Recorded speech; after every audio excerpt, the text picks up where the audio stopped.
We are back. Oh my gosh, it's been a while. I know.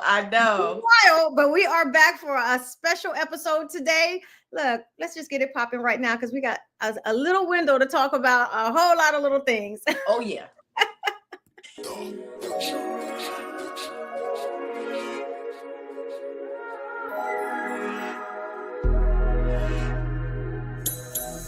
Are you ready for cocktails and conversations? Are you ready for cocktails and conversations? Are you ready for cocktails and conversations? With your host, the unapologetic diva, Dr. G, the girlfriend therapist, Dr. Cortina Lewis, and the networking extraordinaire, Diana Richardson Philippus.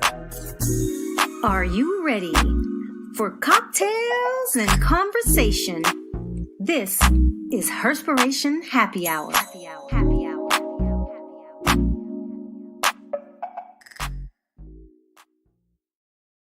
You know what? I forgot just how dope our intro is. It is. I must say, it gives a little 1, 2. I know. Every time, they can't see us because they're seeing the promo, but I'll be in the background like, hey. Right? Cocktails and conversations. Let's get into it. I know. And shout out to DJ Butcher for that beat because I'm just like, wait a minute.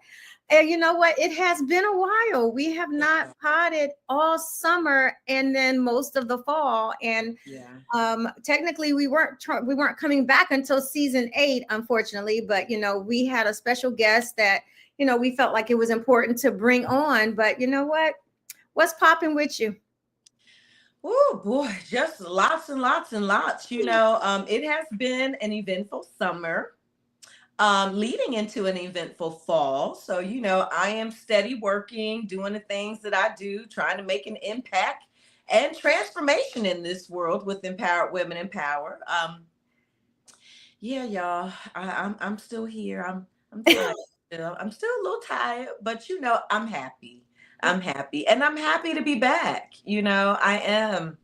It's been a long haul since we've been on here, and we do have lots and lots to catch up with, lots and lots to discuss, and an amazing guest, might I add, for today, y'all. I know when I introduced him, I was reading it floored, and then we was like doing a little mini dive into the book, and we're like, wait a minute, it's going to be an absolute amazing conversation with Mark. For me, I'm tired. I am catching up on, I feel like I'm jet lagging. I got back from San Francisco, y'all. I turned up for my birthday. I literally walked into 49 a good way, around friends and family, and just really, I got to relax. And some of it was planned and some of it was not planned, but the fact that we got to relax in a very luxury, beautiful home, we just had a good time. I mean, we just really had a good time. That's what it's all about, though. That's what it's all about. I'm all about the turn up and the relaxing. I know. And then the summer, the summer was good too. We got to hang out with you all in the summer twice. Oh yeah. In Vegas, and we hung out at your home. Yeah. We did have a good time. Oh my goodness. And you know what's so funny? I'm going to tell you, the most relaxing thing was your house. I mean, we had fun in Vegas, but I felt like we had more fun literally doing nothing but chilling at the house, playing music and barbecuing and just. Oh yeah.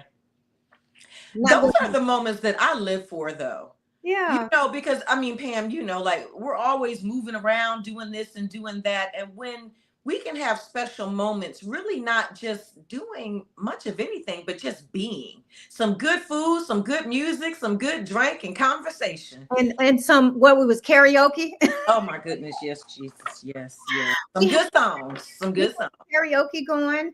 And and just so Cortina was not able to be with us. I mean, I'm sure she's probably working.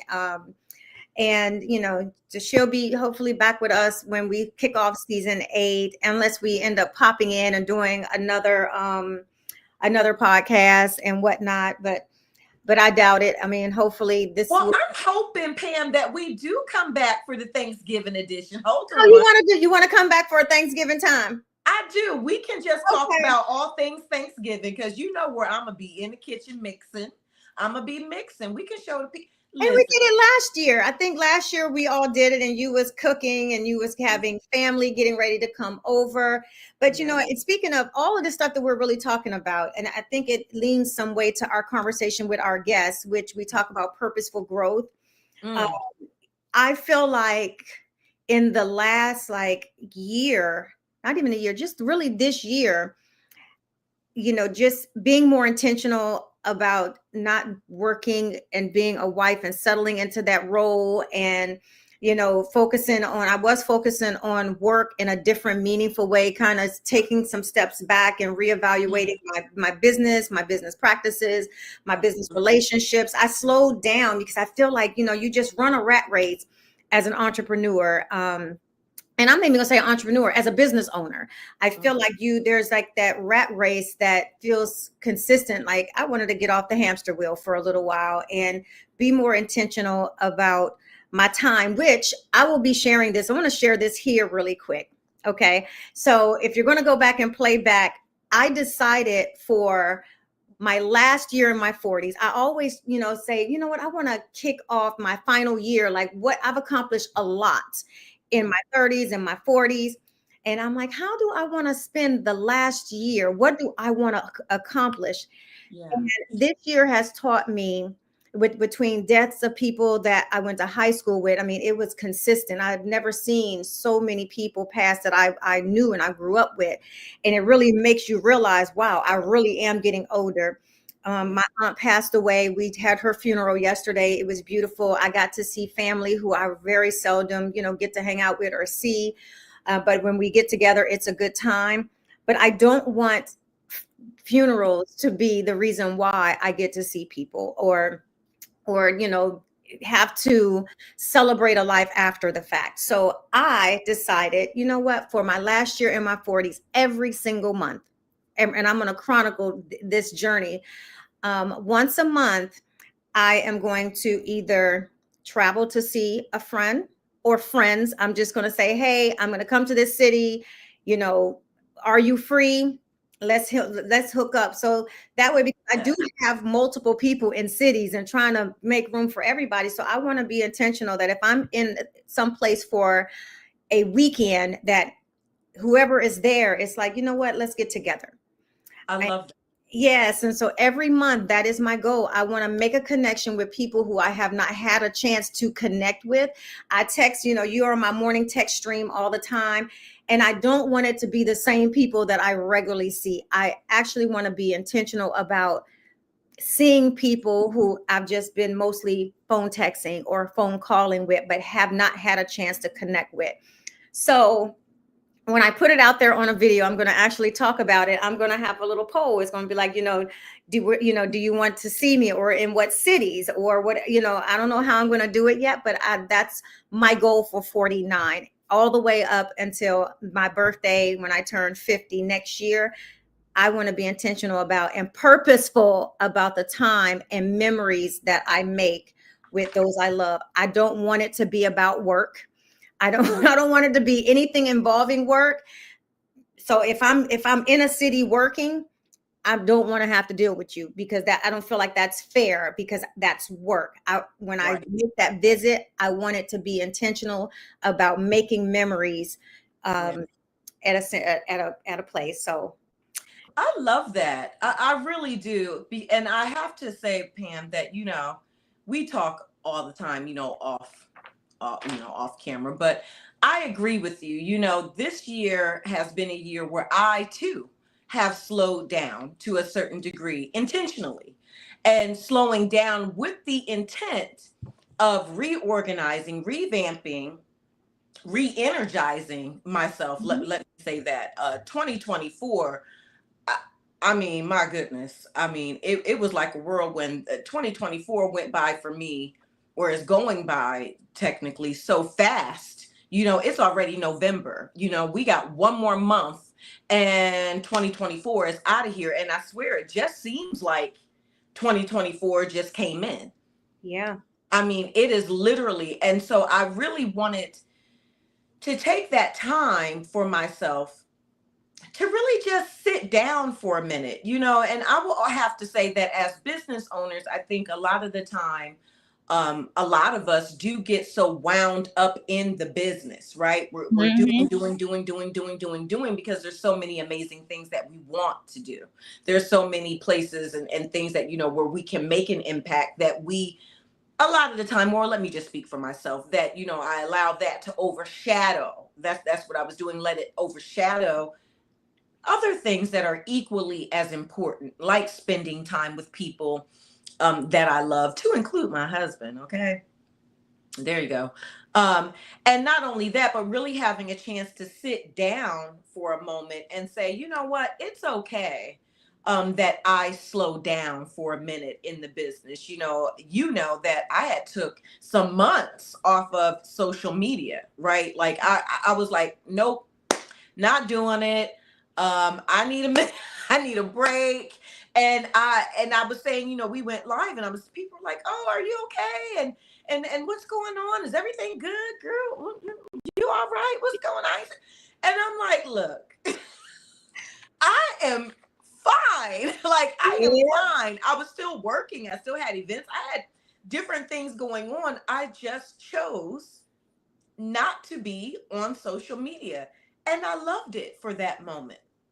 Yeah. Don't be wrong, people. I'm not saying go show social media, you know, do what works for you, you know, but I felt more energized after I took that break. I truly did. I still feel energized as I am now ramping up for WBNC 2025. So I'm off to the races again, but you know, it's different this time. Yeah. You know, you have some time to sit back, re-strategize, reorganize, put certain different infrastructures in which people, business owners, you need to always revisit that annually. If you don't, please do.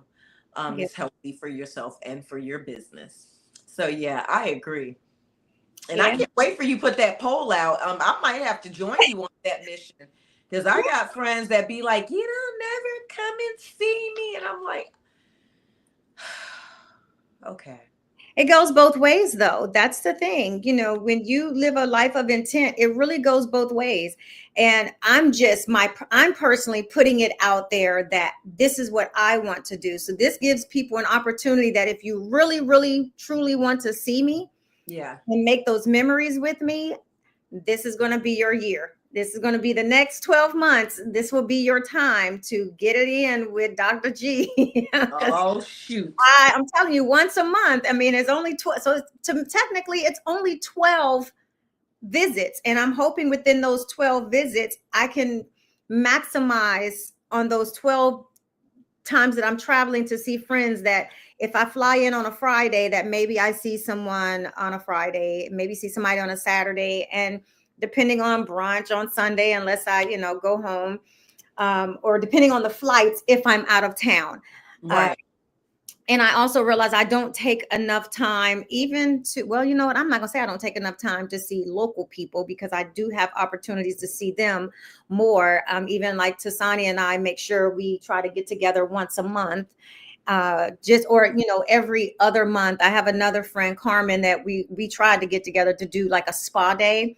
We did it once, and then we canceled on the second one because I totally forgot and had other plans that I had to do. So, but I said my calendar, I plan to, I'm just going to leave it open in terms of like weekends that I know I'm not booked, even though I've got a whole lot of bookings. And like I said, I don't want it to be work related. Now, if I am somewhere in your city working, feel free to come out and support, but that's not, and I'll make that same memory with you, but that won't go towards my time. Okay. And you know what? Speaking of we're talking about intentional and purposeful living and all of that stuff, and our guest has finally showed up. So let me share a little bit of information about Mark Mears. Yes. It's very impressive. And I mean, in his book, first of all, I can't wait to get into this. But, you know, Mark A. Mears is a #1 best-selling author, keynote speaker, consultant, and visionary business leader. He has a significant track record of building stakeholder value, driving innovation and profitable growth amongst world-class high-profile brands such as PepsiCo, Pizza Hut, McDonald's, Frito-Lay, JCPenney's, NBCUniversal, and the Cheesecake Factory. By the way, that just reminded me that I have not gotten my birthday cheesecake yet. Oh, I need to make sure and get that. And today, Mark serves as the founder and chief growth officer for LEAF, L-E-A-F, Growth Ventures, LLC, a consulting firm inspiring individuals, teams, and organizations to find purpose in fulfilling their true growth potential while making positive, lasting difference in this world. And he just released his new book titled The Purposeful Growth Revolution, 4 Ways to Grow from Leader to Legacy Builder. And he's also a member of the Senior Leader Network within Conscious Capitalism, Inc., a global organization whose mission he shares, elevating humanity through business. love it. Come on, Mark. Oh, my goodness. Hi. How are you? Welcome. I am not as good as you, but I get up every day and I try my best. And look, that's what we do.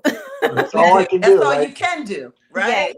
No, I'm so delighted to be here with you ladies. I've been looking forward to this conversation, and I actually brought my cocktail with me. So it's either going to go really well or spiral downward really quick, depending on how fast I drink that bad boy. So, what are you sipping on? It's just a martini, gin martini with a little olive, and just a little something to keep the voice going. It's for medicinal purposes only, of course.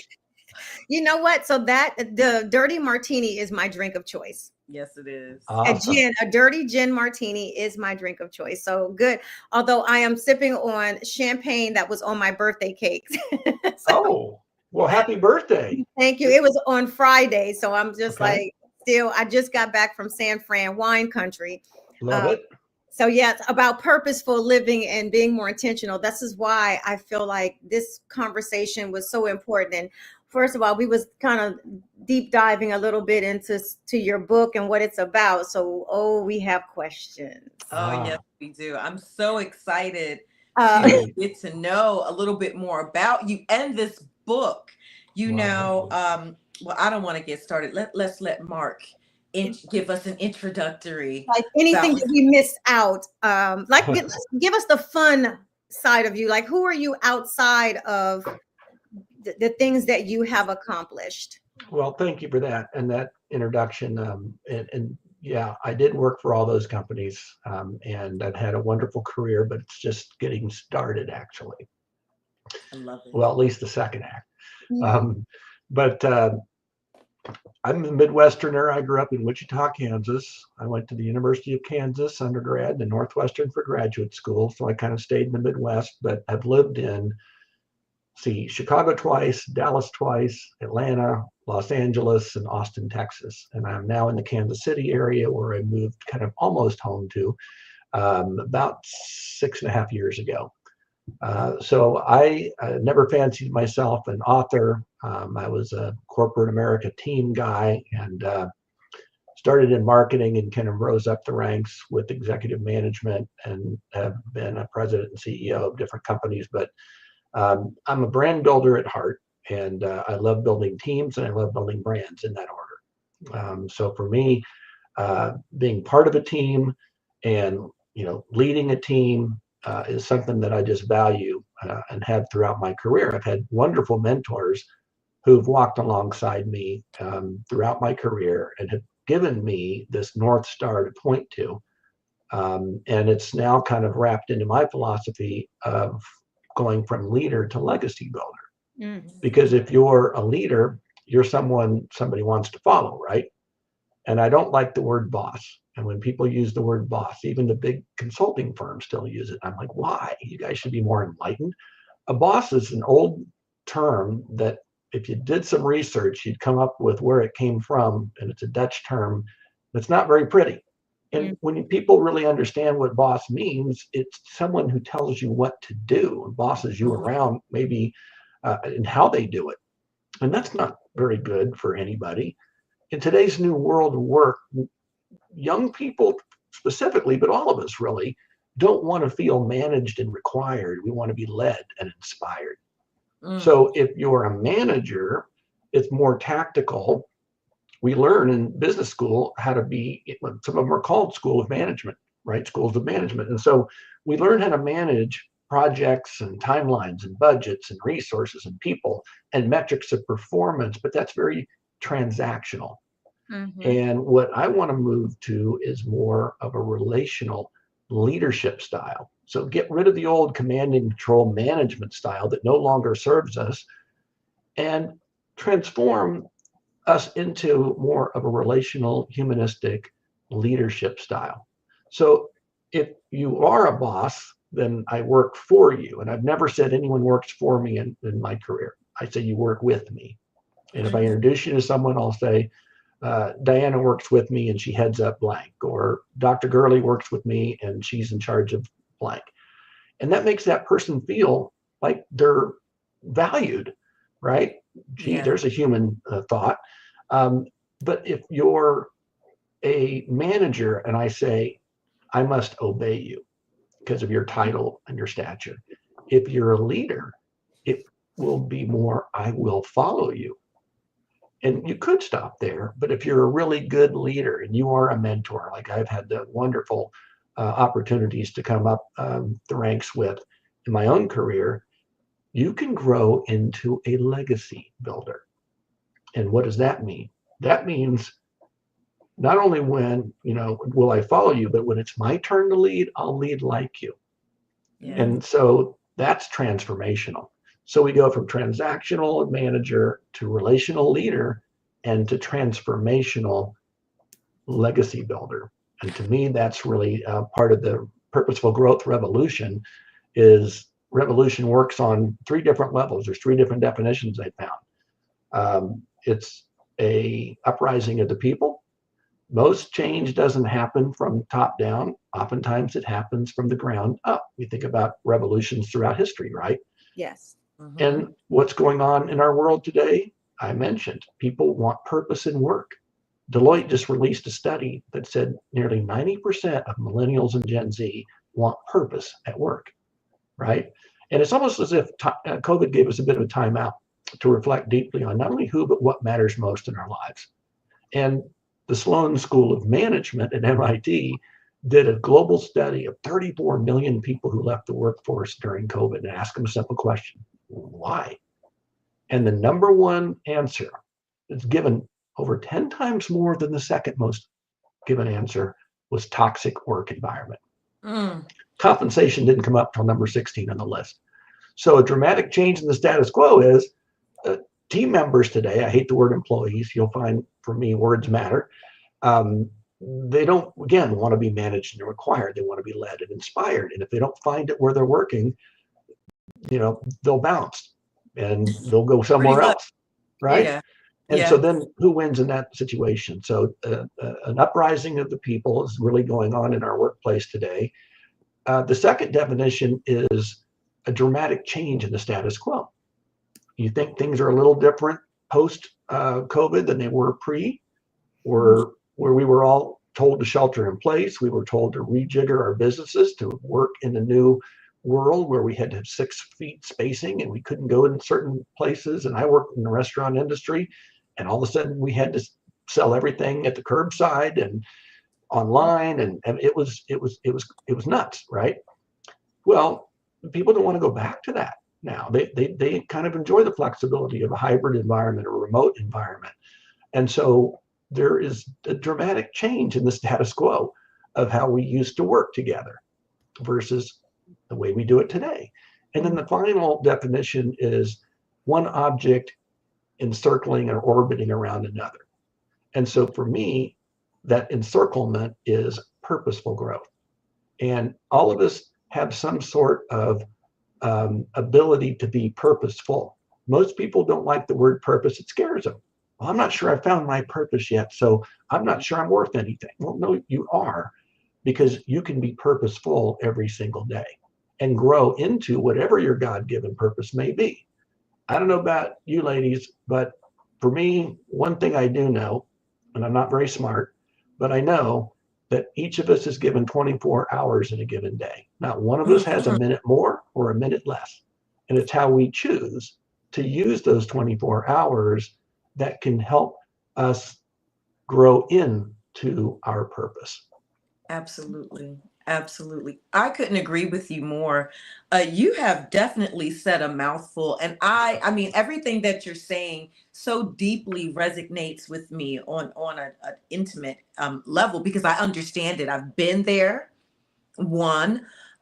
Two, as soon as you said, people not wanting to go back to work, number one, toxic work environment. I have heard that so many times, because it's true. I lived it. Yeah. Once upon a time myself, I lived that. So I know what they mean. And I really think that a lot of, corporations would be well served to really get with it, get with the times. It's over. What once was is no more. And the new millennials are different. They have no problem with quitting. Immediately.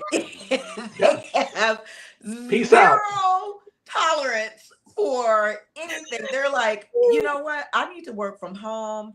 I'm not coming in there every day, and anything toxic, even money, the millennials, I love them. I do. I'm like, they are about it.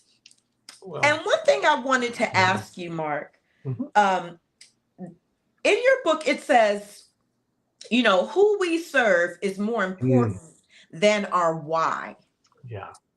Can you lead us down that journey and give us a little bit more about that? Because Pam and we were like, oh, this is loaded, right? I want to get down to the bottom of that. Tell the people, what do you mean when you say that?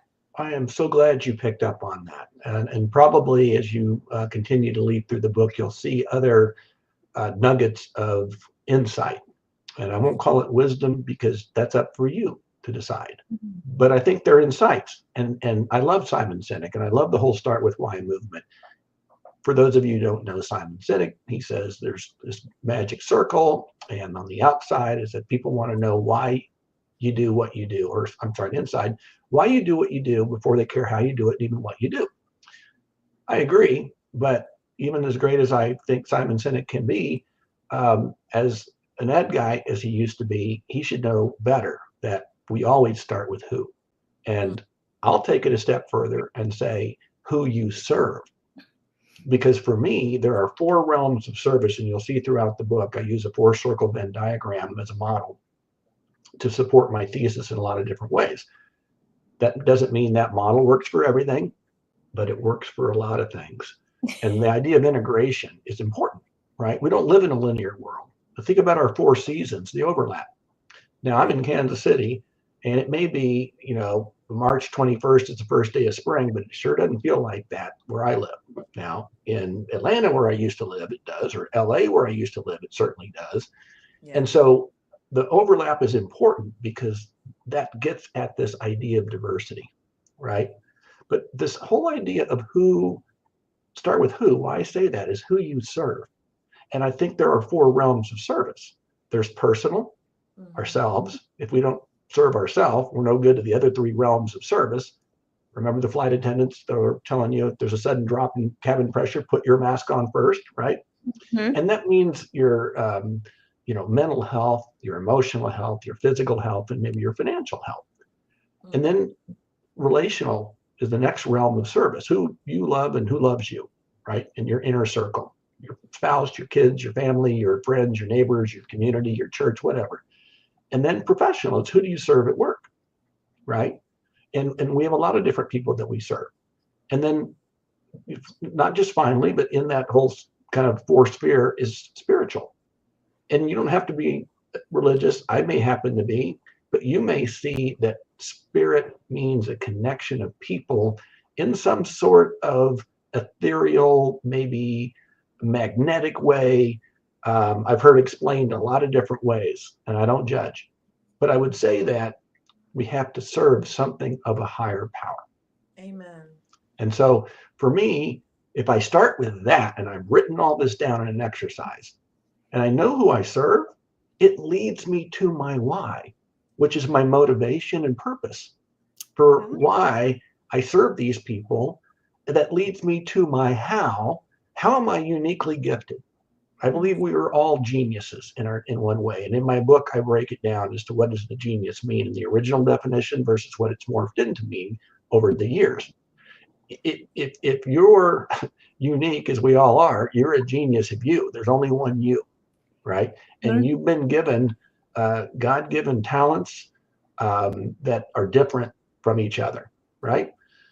We may all be good at certain things on a high level, but deep down, we're individually wired and our DNA is unique to us. And so how are we uniquely gifted to make a difference in the world, and how will we invest that gift? That's an important word. It's not one, it's one thing just to have it, but it's another thing to invest it. What if I were a virtuoso pianist and I just played at home and with my friends, right? I didn't give that gift to the world, right? I'd be squandering a talent. And in the Bible, it talks about the parable of the talents. And it's been one of my favorite stories. And I have twin daughters who are now almost 27, but as long as they were old enough to stand up in their crib, I would tell them, be the best McKenna, be the best Brianna you can be.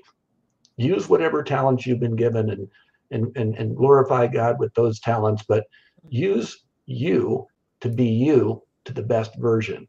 Okay, so we've gone from who we serve to why we're doing what we're doing, our purpose and motivation, our how we're uniquely gifted and how we invest ourselves in that. Now, what do? How do we make a difference in again, all those spheres of influence, personally, relationally, professionally, and spiritually? Does that make sense? Oh, yeah. So imagine if we're going to do the dreaded annual performance appraisal. No one does well, but I want to turn that model on its head. Okay. And if you're in a business situation, what are you really going to focus on in that kind of four-circle Venn diagram? The what, right? What's your responsibility? What do you do? What are your project metrics of performance? What's your timeline? How effective are you? And that's great. We've got to do that. But what if I, as a leader, would take the time to peel back who you are as a whole person, right? Personally, relationally, spiritually, and professionally. And now I've built trust. And so I'm kind of working on this new model for my next book, which is all about putting love in the workplace. And I don't mean the kind of love that's going to get you a quick call from HR and escorted out of the building. But I mean a new model if we go from LEAF, which is leadership, engagement, accountability, and fulfillment, which is a way of growing personally and professionally up into your purpose.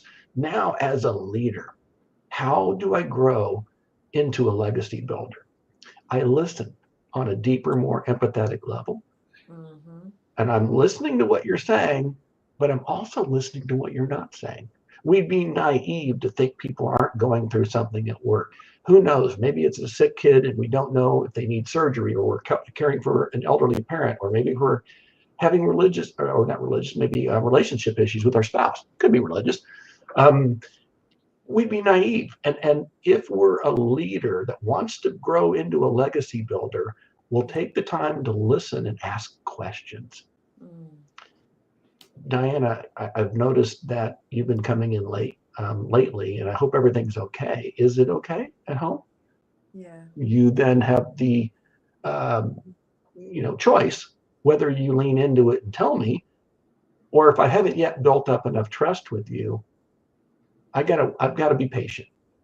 Right. Or Dr. Gurley, I've noticed that your work quality is slipping a bit.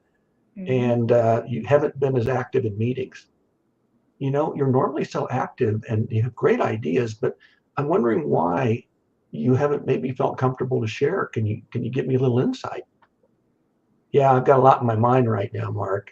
I don't know what I'm going to do, but I'm at this point where, I'm at this, I got to make a decision on this relationship or whatever, right? You've now built up trust with that team member to then go to the next level and observe. Now, I live in Kansas City, home of the World Kansas City Chief Champions. And Andy Reid, sorry, I had to get that in there. We don't have a lot here. Give us something. Eye roll, Mark. Give us something. I knew you were. I was going to ask you about that too, because I'm a Philadelphia Eagles fan. Oh, I love Philadelphia. We're Philly fans. All right. Well, do you know Salad Works, based in Philadelphia? Okay, I was chief marketing officer there, so I know a lot about Philadelphia, and I love Philadelphia. And so, Andy Reid used to coach for Philadelphia. You know that. Yes. And he's been the coach for Kansas City. He doesn't wait for the end of the season to give feedback to his team. He's observing and coaching and encouraging and critiquing in real time, whether it's on the practice field, the film room, the team room, the training rooms, before games, during games, mid-game, after games. And he's giving his players real-time feedback so they can do their job to the best of their ability, right? Why don't we do that with our team members? One of the things that I pattern this model on is Gallup does their annual State of the Global Workplace study every year. And that really gets after this idea of engagement, or in this case, lack of engagement, where we're seeing historic lows in engagement. And so the question is, well, where's it coming from? Most of the disengagers are very humanistic traits that are easily overcome. Lack of feeling cared about at work. Lack of a connection to purpose in my work. Lack of feeling like I have clarity of what I'm supposed to be doing on the front end, and lack of frequent feedback for how I'm doing along the journey. So observing someone in real time and coaching and encouraging, even critiquing them in real time, takes us to the next step of feeling valued. So the V in love is value. And we all need to feel valued. So do we need to be feeling seen and heard? Of course. But we need to feel valued, and valued as a whole person. And I'm not just talking about reward and recognition when someone does something, well at work. Yeah. But I'm saying when you value something, you invest in it, don't you? Yes. And so by investing in someone, it may be Diana coming to me and saying, hey, I'm really interested in AI, and I think there's some ways that it can improve our productivity and our job satisfaction among our team here at work. Yeah. And if I value you and I invest in you, I might say, hey, Diana, I know there's a 2-day seminar in New York City, and I will let you take a few days off, and I'll pay for your hotel, and we'll allow you to explore that, because you know what another one of the disengaging factors Gallup tells us is? Lack of feeling I can grow and learn at work. Mm-hmm. Absolutely. So now you feel valued. I could stop there, but I think the really important thing is feeling empowered. I don't know about you gals, but when I learned to ride a bike, it was, training wheels. I remember one birthday, I don't remember the age I was at, but I got this royal blue Schwinn Stingray bike with the banana seat and the handlebars and the mag wheel, the whole 9 yards. But I had training wheels at first because I wasn't ready to ride the bike like the big kids. So I remember tooling around the neighborhood, because you get the training wheels on, you're balancing back and forth, no big deal. But I remember the Saturday morning that my dad woke me up and said, Mark, it's time to take the training wheels off. Are you ready, son? And I'm like, yes.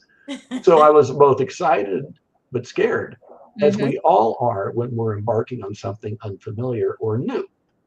But he was patient with me. We took the training wheels off. He was not only telling me what to do, he was guiding me down the sidewalk, walking with me, running with me a little bit.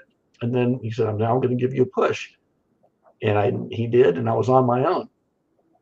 I wobbled and fell a few times, and he would get me back up on the bike, coach me, and say, here's what you did well, keep doing that, but here's what you need to now do to not fall and wobble. Don't overcorrect your steering wheel. You're too jerky. Make sure that you keep pedaling, because that speed is going to help you go straight. And so he's coaching me, and now he pushes me, and I got it. And I remember riding down the end of the street, stopping. I was able to turn around on my own, start back on my own, ride back to him. And I don't know whose grin was bigger, his or mine, when I got back to the driveway.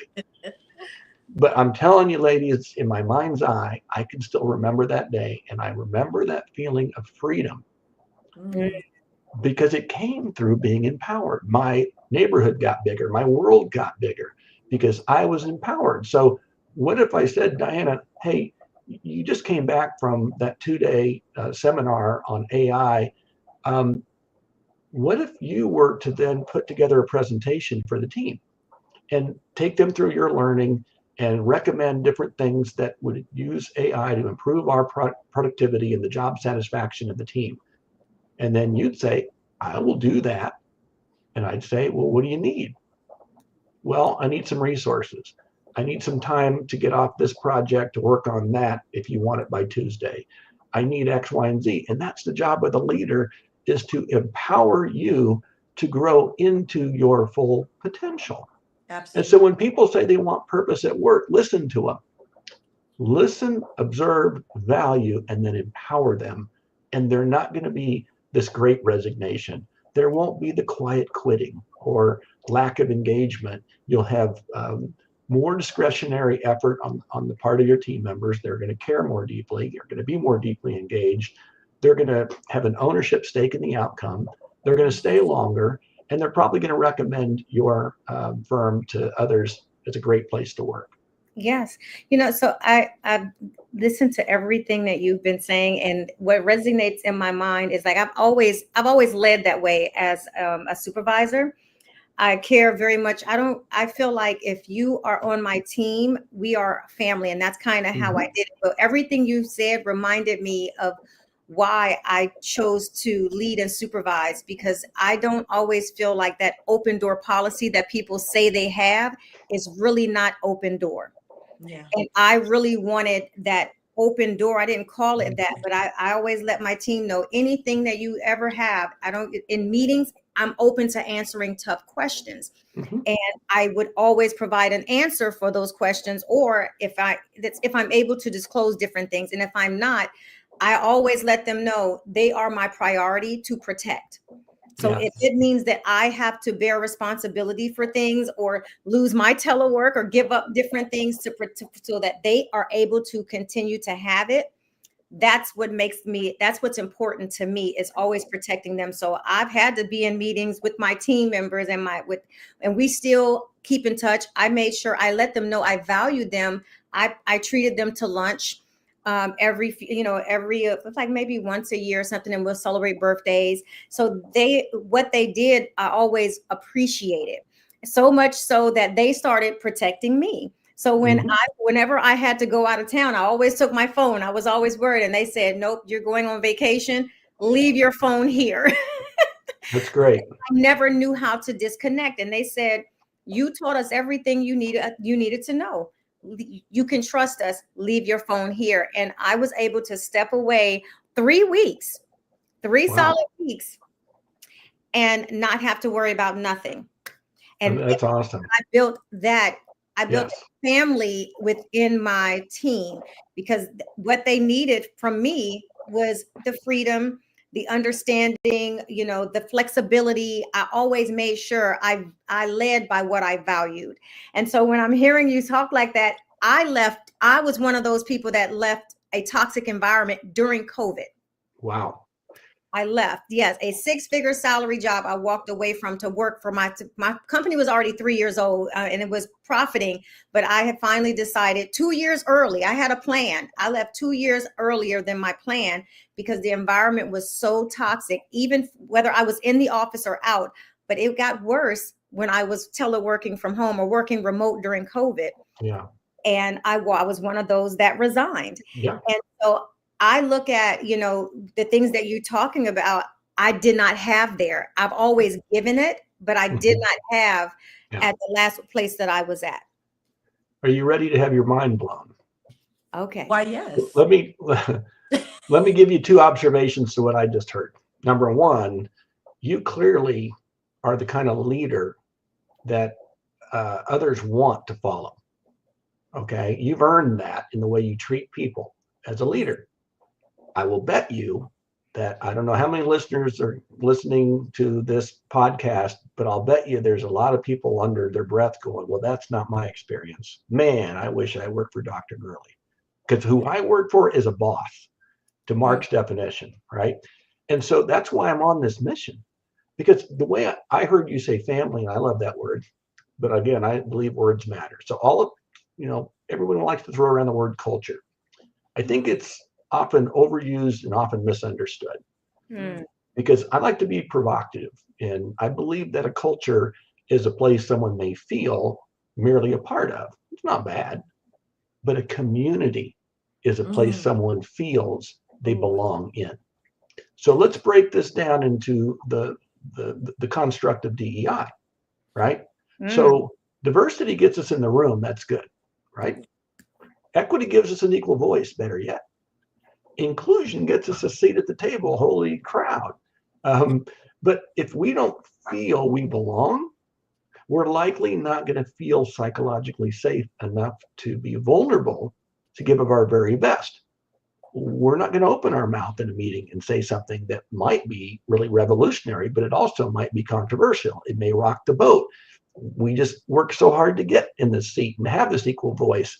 We don't want to get thrown out of it, right? Well, who wins in that situation? I will bet you the people in the room don't know you're swallowing your whistle for that reason. They're going to just say, well, maybe, Mark doesn't have anything valuable to add. I don't know why he's quiet, but he doesn't maybe have something to add. And it'll actually boomerang on both of you because you're not giving something that, I don't know if the idea is any good or not, but what if it sparked a brilliant idea from somebody else, right? That you needed to be the catalyst, but you didn't feel safe enough to open your mouth and articulate your thought or even critique something that's always been done. Because a lot of people say, well, we want to hire someone that fits our culture. But what if your culture is flawed, right? Yeah. So this idea of belonging is really important. Notice how I emphasize the word feel, because I'll say that I don't care what industry you're in until the robots or zombies or Chat GPT takes us away. We're all human beings. We're all people. And if we're in the people business, we should be in the feelings business. Because the great poet laureate Maya Angelou once said, I've learned that people will forget what you've said and they'll forget what you've done, but they'll never forget how you made them feel. So I loop back to the first comment of how you treated your team members and how to this day they're staying in touch with you because how you made them feel. And that's what we need, is to bring love into the workplace and be able to let people understand that they are seen, they're heard, they're valued, and they're empowered to be their very best. And that's where the Purposeful Growth Revolution meets this next new book I'm working on, which is all about putting the human back in human resources, using love as a metaphor. Love that. And I know we're just past your time, and I don't want to take up too much more of your time. I do have a very valuable question that I think our audience, especially when they go back and play back, that I feel like is so critical to what you've written about. There are, and you said it in the very beginning, there are people who don't know their purpose or feel like, they're operating in their purpose or don't really understand what even that being purposeful means. So how do people begin to understand, let me come out of the shadows and into the light to discover what I'm purposed to do? Yeah, well, I think that's a great question, because I think everyone's searching for, why am I here? I mean, that's like an existential question that why am I here and what am I supposed to do? We all are given a fleeting time to dance on this earth, if you think about it, right? Just a wisp of smoke is what it says in the Bible. So we think, life is long. Well, it's really short. And back to that 24 hours, you've got to take ownership of it. There's not going to be some divine revelation in the sky that's going to be like, Dr. Gurley, your purpose is X, and Diana, yours is Y, and Mark, yours is Z. You've got to do the inner work necessary to explore what lights you up. Yep. What do you do best? What does the world need from you, and how do you make money doing it? And it's a Japanese model called Ikigai, and it's similar to the French raison d'être. I'm sure I'm butchering it, I barely know English, so I should never like try to do something I'm not capable of doing. But different cultures are trying to figure this out for years, for centuries, literally. And so you have to really understand what lights you up. Okay. Well, and also what you're best at. I might love to play golf, but I'm not good enough to be a professional golfer. Sorry, Mark. My dad was a college golfer at the University of Kansas, and for whatever reason, I didn't get any of his skill sets. He was also a math and mechanical engineering major, and I didn't get any of those skill sets either. So I wondered for years whether I was adopted. But we're all given different skill sets, right? And so you've got to be able to identify what are yours.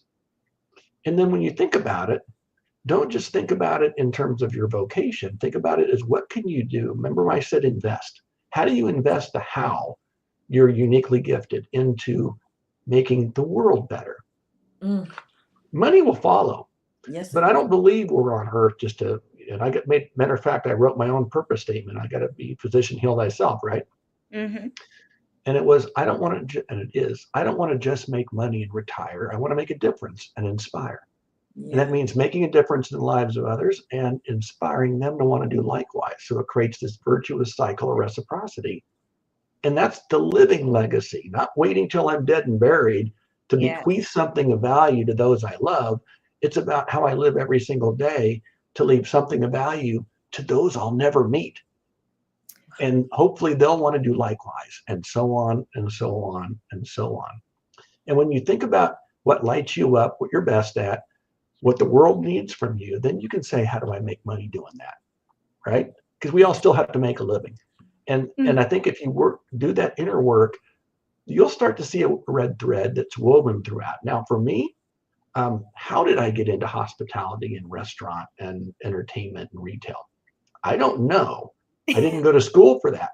But what I trace it back to now as I'm able to do this work is I did a summer job as a lifeguard. I grew up as a competitive swimmer. And so I had to make money for college. And so I thought, well, this will be great. Well, I taught lessons. I coached the swim team and I was a lifeguard. I became a head guard. I was the one that had to dive in the deep end after a night of people partying the parking lot and beer bottles at the bottom of the pool, or having to clean the bathrooms and get the park ready for guests to enjoy it. I liked it. And then later, I thought I was going to be a lawyer and ended up going into grad school in marketing instead, and gravitated toward industries that were in service to others. I was the head of marketing and sales for Universal Studios Hollywood. I was able to walk the park and see how people were having their best day, and I liked it. I was able to serve people at restaurants, whether as chief marketing officer for the Cheesecake Factory or other restaurant brands I was part of. I worked at JCPenney and was head of sales promotion and marketing, and was able to help people find what fashion lit them up, and on and on and on. And so I didn't go looking for my purpose. My purpose found me. But I was open to it, not just open-minded, but open-hearted to listen to the universe speaking to me. I might say it's the Holy Spirit. Right out of my mouth, Mark, not to cut you off, but when you were saying, I was like, you were open. Yes, you have to be open in order to receive it. Yes. You have to be open. But do you think even being open takes a level of personal discernment? Yes. Internal discernment. That when you said you have to internally do the work, in order to be open, you have to do the work. So you come out of that place of fear. And I think that's where a lot of people live. And that's why I asked a very intentional question, like, how do you come out of the dark and into the light? Because people generally have that fear because they didn't go to school, because they don't. So they feel like it disqualifies them despite their passion and know-how because of observation. I mean, you went from a lifeguard to loving everything else that you did, but a lot of people don't have that discernment. Not immediately. Not immediately. So let me hit on that, but let me first say that also, it's not just internal work. You got to ask people, because we don't see oftentimes the forest through the trees. I mean, we all have blind spots, right? And we need others to be candid and open and honest, or like a college professor that talked me out of going to law school and into grad school because he said, Mark, I'm sure you'd be a fine lawyer, but you really have talent in this area. He saw something in me I didn't see in myself. So you were going to have people in your circle that say, oh, I don't know, Dr. Gurley, but you really have talents in this area, and I've seen you shine in this area. Or Diana, if you contemplated this, because when you did this, I saw how it lit your face up. I saw how you got motivated, and maybe you were like, okay, now I'm considering something new. I just coached a gal a week ago Friday who I went to high school with, and she retired from 30 some years as a kindergarten and first grade teacher. And she's like, Mark, I'm going through this transition. I miss what I do. Part of me is glad I'm out, but I really miss the kids and I miss this, and I don't know where I'm going from here. And we talked through all these things. So I know it can work practically, because when we left the call, she had 4 or 5 things on her to-do list and reported back to me that she'd already made progress, and her countenance had lit up, right? So let me talk about the fear real quick, because I know we're out of time, but this is important for your listeners and probably for all of us. For me personally, I went through it. There's a chapter in my book that says, get the FUD out. And FUD stands for fear, uncertainty, doubt, and delay. The fear of, what if I fail? And what if they think it stinks? Like I thought about for my book for several years before I finally had the courage to go finish it. The uncertainty of, am I willing to give up a unsatisfying status quo, as you did, Dr. Gurley, is a risk, right? For the unknown of going into your business and having to make a go of it, to the doubts that can creep into the back of our minds and like wet cement begin to harden if we allow them to. What if I'm not worthy? Isn't success for somebody else? That then leads to delay, because if we're fearful and uncertain and we're doubting ourselves, we're not going to want to take action. So we're going to delay and we're going to put it off. We'll give ourselves a shot of dopamine, make ourselves feel good in the moment, and oftentimes take on unhealthy habits. Maybe it's drinking, maybe it's eating, maybe it's other things that can get in the way of us fulfilling who God made us to be. So the good news is, I'll leave you with this. There's an antidote for FUD. Faith can overcome fear. The faith in yourself, maybe a faith in a higher power of who He created you to be. There is hope that is greater than uncertainty. The hope of this richly imagined future. I can only imagine you as you were building your business saying, what could it be someday? And the satisfaction you thought you would have when you got there. To then the fact that belief is greater than doubt. Not only belief in yourself, maybe belief in a higher power, but belief in your business idea. Belief that it's going to help transform people's lives for the good in whatever shape or form that takes. Then the most important step of all is literally a step. You got to step into it. You got to move in purposeful action, not just action, because you can be busy like a chicken with your head cut off and not getting anywhere. Exactly. But if you're in purposeful action, you've got your North Star, you know what you're pointing to, and every day you can be purposeful in moving toward that richly imagined future. Well, you would love this. Do you know why I resigned? I'm going to tell you why. I got a gut punch in the morning. I woke up, couldn't breathe. It was like God hit me and was like, now or never. I prayed over it. It was so fearful for me the way it had happened. I called my mom and I was like, this happened. And it was like, right now, you have to do this now. And as I laid there and I prayed, and I then gave my job 3 weeks notice. And what happened was nothing related to my actual job. God purposed me to do something totally different and gave me the entire vision for it. And I always say, when He gives you, when He gives you vision, He gives you provision. And He did all of that for me. So when I stepped out, that's where my children's book series came. He gave me everything for it. And I was like, I'm not even a parent or a mother. Now I'm a great aunt and I've been a caregiver. I've raised kids, but never would you think that a woman with no kids could produce a multilingual children's book series. It was given to me. and my nonprofit around that was given to me. So I tell people this is nothing I ever asked for. I'm always doing his work. And so however things are supposed to happen with it, it happens because I stepped out on faith and listened, and I thought it was for me. I've not gotten my way yet, but when I finally do, I don't know what I would do, but I found myself loving the position that I stepped into. And I stepped into it blindly because I stepped out on faith. Yeah. And I listened to that, what woke me up in the middle of the night. So, well, think about throughout the Bible, all of the unlikely people God used to do his work. Oh, yes. Moses, a stuttering murderer. Come on. yes. Right? I mean, look at David, Yes. adulterer and murderer. Yes. To Sarah, who was too old to bear kids, to Mary, an unlikely teen, unwed back in the day when that wasn't done. She could have been killed to birth the savior of our world.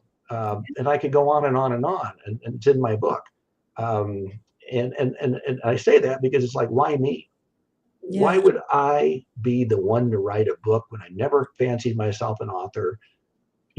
But I remember writing that purpose statement, which is I don't want to just make money and retire. I want to make a difference and inspire. And when you put that into the universe and you say it out loud and it becomes a petition to God, he's going to say, okay, buddy, be careful what you wish for, because this is what I'm going to have you do. But I'm doing it for him. And in doing so, I'm getting blessed by all of the people that I'm meeting, great people such as yourself I never would have met otherwise. Yeah. And your listeners who never would have had, hopefully, the value of this conversation if they haven't tuned out already. But the ability to then now pay it backward and help others along their growth journey. And so that's why I do what I do. It's all about paying it backward. And that means when I go to Starbucks, I can't pay it forward. The car in front of me is physically gone. I do the same thing all the time. Yeah, good for you.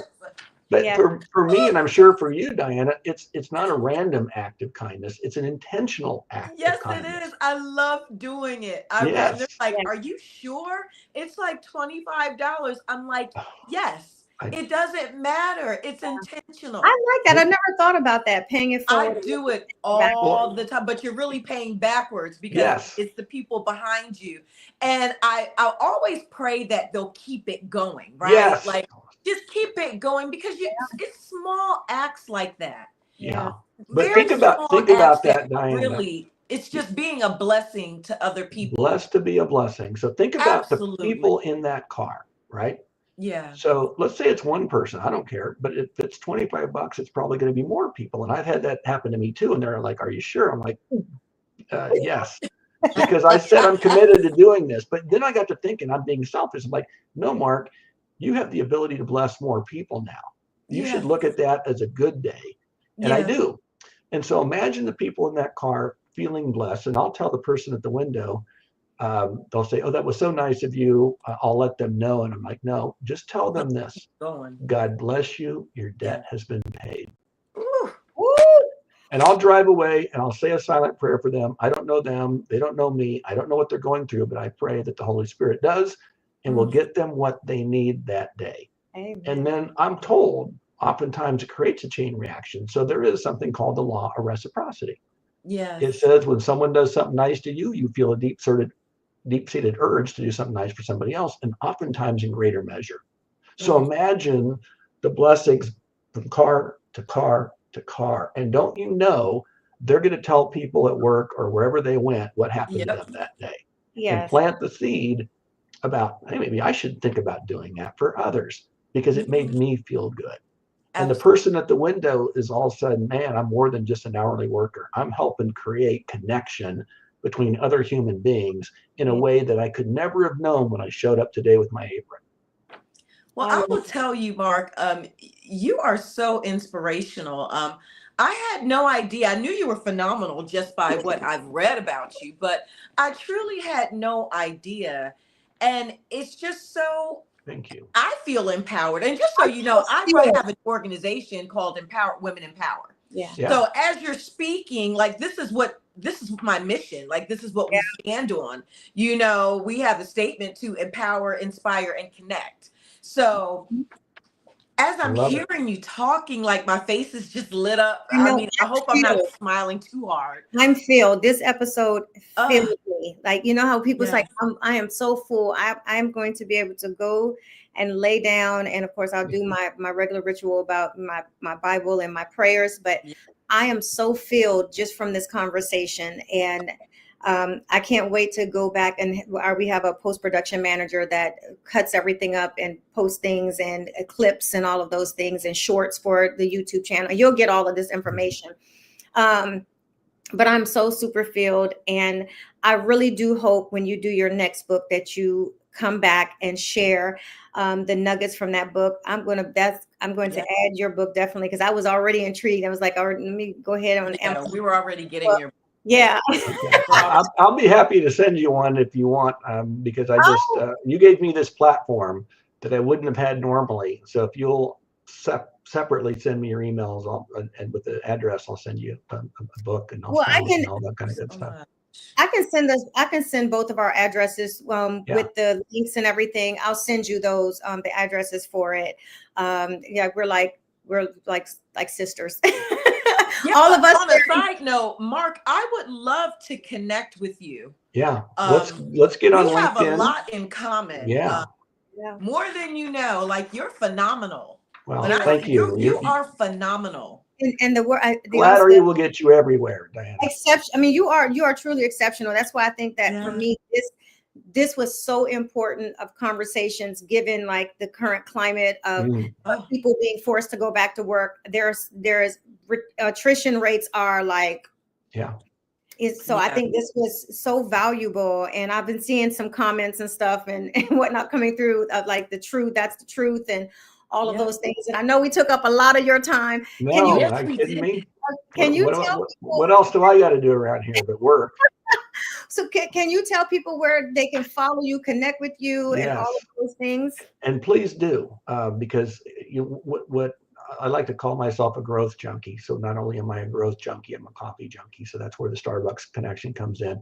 But I love learning about all things personal, relational, professional, and spiritual. And so connect with me on LinkedIn, whether follow me, connect with me. I've also got a LinkedIn newsletter that I put out each month.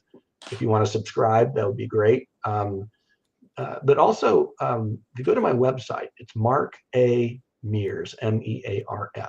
And I'm not being pretentious with the A. I couldn't get markmears.com. So it's markamears.com. And there is a free purposeful growth self-assessment you can take right there on the homepage. It'll take about 5, 6, 7 minutes. And once you're done, I will then send you a customized PDF full color report with your scores and some helpful tips from yourself, as well as how you can contact me if you want to work together.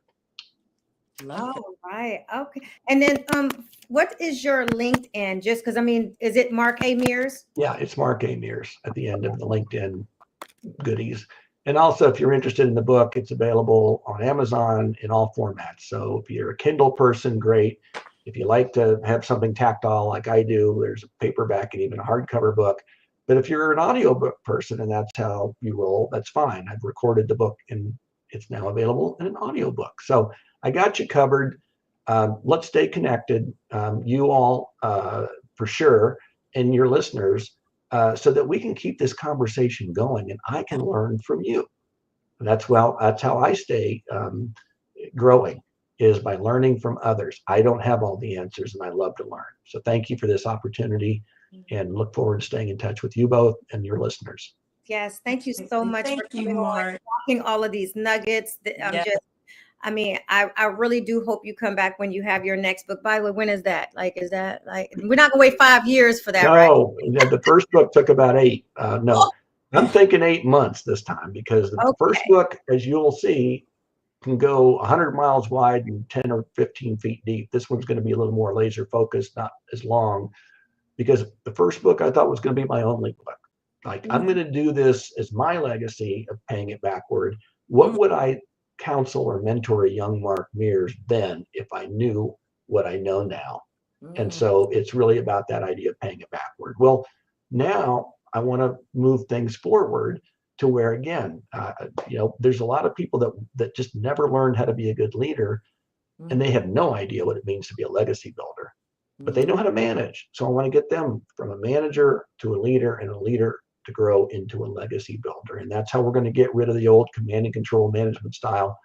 Yeah. It no longer serves us, to a more relational, humanistic leadership style that will benefit all of our stakeholders, our team members, our clients and customers, or guests, as I call them, our business partners, and our communities. I love it. Love Thank it. you so much I'm telling you, thank you really, truly for coming on. We appreciate it. We're wishing you so much success on your book. I can't wait to get it. So, Yeah.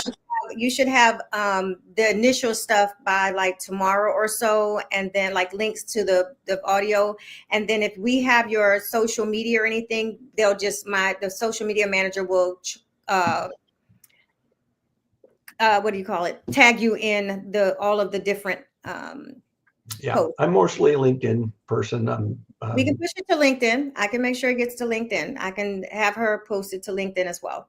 Beautiful. Well, I appreciate you ladies giving me this platform, and I love the good questions, and thanks for giving me the space to kind of articulate what can be somewhat complex, but what I try to do is break down the complexity and make clear some key components that we can all grasp and not speak over people's heads, but we can all grasp. We can also find ways to apply it in our daily lives. Yes. All right. Thank you so much. Thank Well, you so much. they're going to have a lot to apply. I can't wait All to right. bring one back. Oh, yeah. Have a great, Thanksgiving and Christmas, Yes. New Year's that's coming up.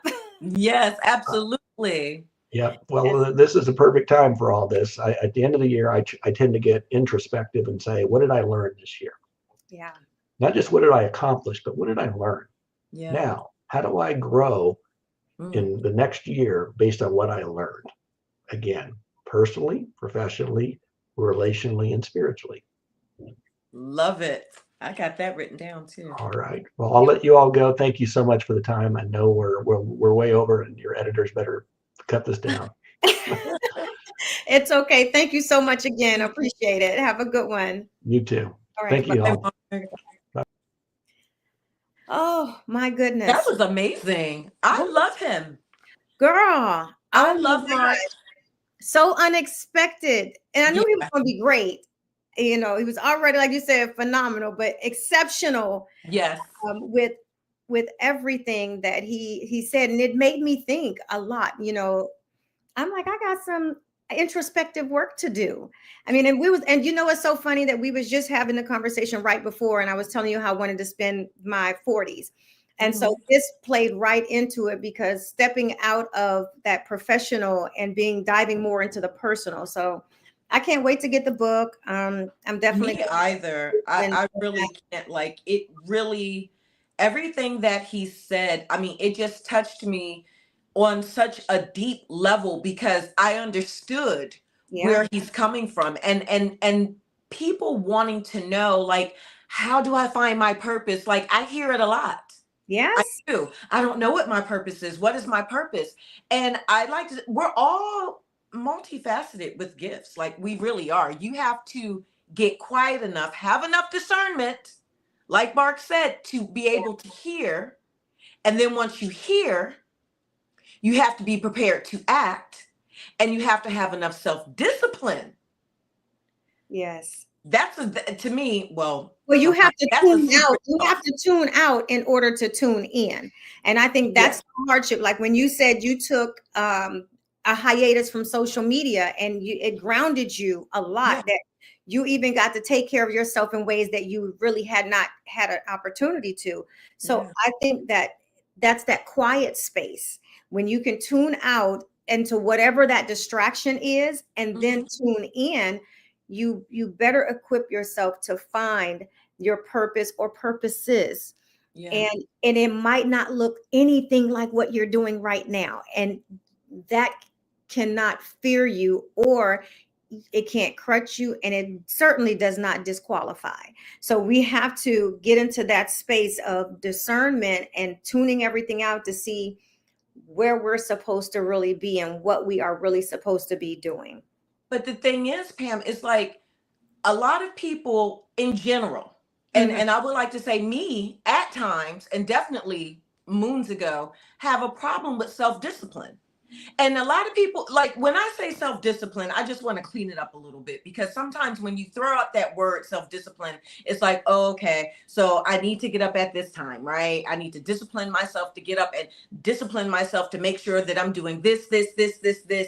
That's not what I'm talking about when I say self-discipline. When I speak of self-discipline, it's disciplining your mind. Mm-hmm. It's the mind. Everything starts here. So you have to be able to discipline yourself enough to train your mind to only focus on that which you desire. Correct. If you can't, it starts with the mind. And once you're able to master that, which is, to your point, blocking out that noise, it is a process, but it works. When I say it works, it works. Train your mind through self-discipline to only focus on that which you want, and you will receive that which you desire. It is proven. It is in the name of Jesus. In the name of Jesus, y'all. But don't get me started. Look, I got Bible study starting in well, it's probably already started. I know Bible study on Wednesdays, y'all. I'm playing. I know, and there, so and I'll tell you, I'm glad it ran over, because I think it was important information. And you know what? Talk about a great comeback. Yeah. From hiatus. I would have to say. And these are things that I miss. And you know what? Sometimes here I'm listening and I was like, well, maybe this might be the only one. Now I'm truly feeling like I think it's time we come back. Well, we're back. We're back. And we're back. What is it? Welcome back. Welcome back.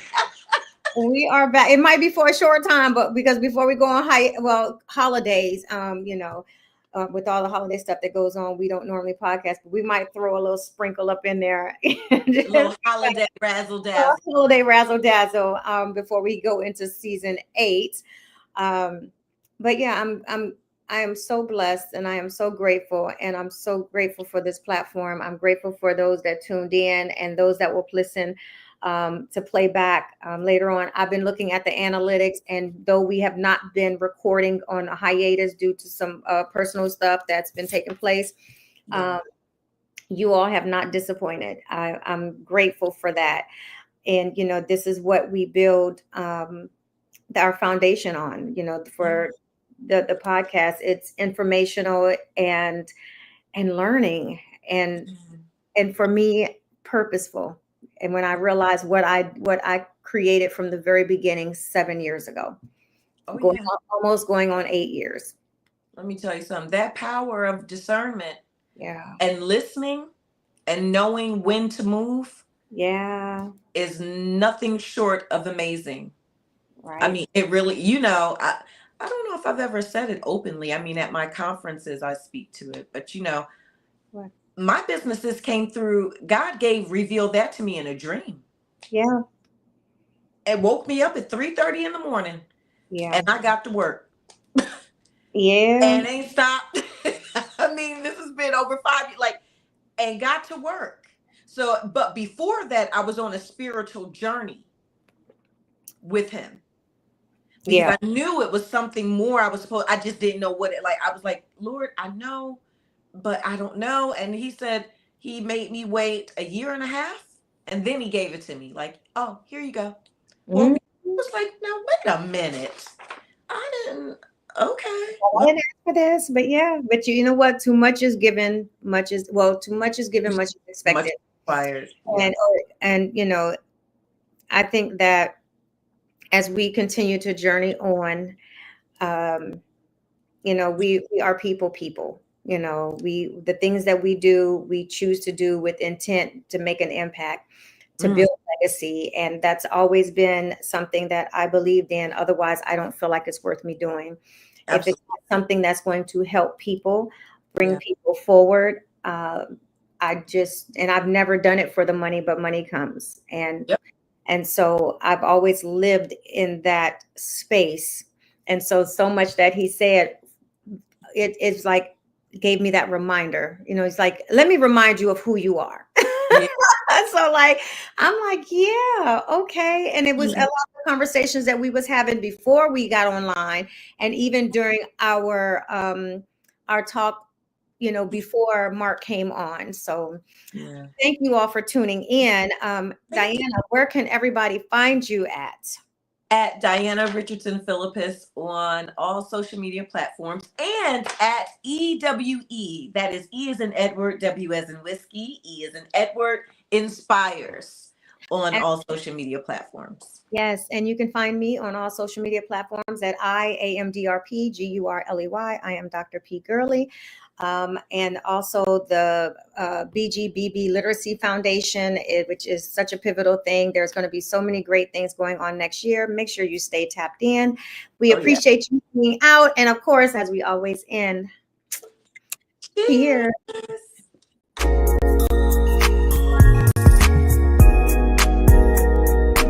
This is Herspiration Happy Hour.